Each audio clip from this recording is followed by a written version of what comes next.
वृंदावन में एक बिहारी जी का परम भक्त था। पेशे से वह दुकानदार था। वह रोज प्रातः बिहारी जी के मंदिर जाता था और फिर गौ सेवा में समय देता और गरीब, बीमार और असहायक लोगों के उपचार, भोजन और दवाई का प्रबंध करता। वह बिहारी जी के मंदिर जाता, ना तो कोई दीपक जलाता, ना कोई माला, ना फूल, ना कोई प्रसाद। उसे अपने पिता की कही एक बात, जो बचपन में उसने अपने पिता से ग्रहण की थी और जीवन मंत्र बना ली। उसके पिता ने कहा था, बिहारी जी की सेवा तो भाव से होती है। जो उनके हर जीव की, पशु पक्षियों की सेवा करता है वह उन्हें प्रिय है। देखो, उन्होंने भी तो गौ सेवा की थी। लेकिन एक बात है, मंदिर में बिहारी जी की जगह उसे एक ज्योति दिखाई देती थी, जबकि मंदिर के बाकी सभी भक्त कहते, वाह, आज बिहारी जी का श्रृंगार कितना अच्छा है, बिहारी जी का मुकुट ऐसा, उनकी पोशाक ऐसी। तो वह भक्त सोचता, बिहारी जी सबको दर्शन देते हैं, पर मुझे क्यों केवल एक ज्योति दिखाई देती है। हर दिन ऐसा होता।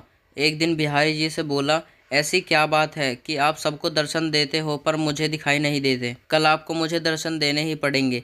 अगले दिन मंदिर गया, फिर बिहारी जी उसे ज्योति के रूप में दिखे। वह बोला, बिहारी जी, अगर कल आपने मुझे दर्शन नहीं दिए तो मैं यमुना जी में डूबकर मर जाऊंगा। उसी रात में बिहारी जी एक कोढ़ी के सपने में आए, जो मंदिर के रास्ते में बैठा रहता था, और बोले, तुम्हें अपना कोढ़ ठीक करना है? वह कोढ़ी बोला, हाँ भगवान। बिहारी जी बोले, तो कल यहाँ से मेरा एक भक्त निकलेगा, तुम उसके चरण पकड़ लेना और तब तक मत छोड़ना जब तक वह ये ना कहे कि बिहारी जी तुम्हारा कोढ़ ठीक करें। कोढ़ी बोला, पर प्रभु, वहाँ तो रोज बहुत से भक्त आते हैं, मैं उन्हें पहचानूंगा कैसे? भगवान ने कहा, जिसके पैरों से तुम्हें प्रकाश निकलता दिखाई दे वही मेरा भक्त है। अगले दिन वह कोढ़ी रास्ते में बैठ गया। जैसे ही वह भक्त निकला, उसके चरण पकड़ लिए और बोला, पहले आप कहो मेरे कोढ़ ठीक हो जाए। वह भक्त बोला, मेरे कहने से क्या होगा, आप मेरे पैर छोड़ दीजिए।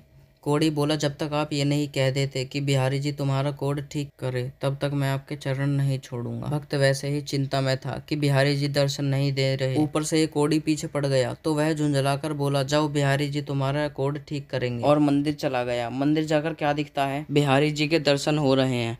यहाँ सभी भक्त कुछ न कुछ मांगने आते हैं, इसलिए मैं उनसे नजरें मिला सकता हूँ। पर आज तुमने रास्ते में उस कोढ़ी से कहा कि बिहारी जी तुम्हारा कोढ़ ठीक कर दें, इसलिए मैं तुम्हें दर्शन देने आया। तो इस कहानी से हमें ये सीख मिलती है कि भक्तों को अपने भगवान की निष्काम भक्ति ही करनी चाहिए। भगवान की भक्ति करके यदि संसार के ही भोगें, सुख ही मांगे, तो फिर वह भक्ति नहीं, सौदेबाजी होती है। राधे राधे।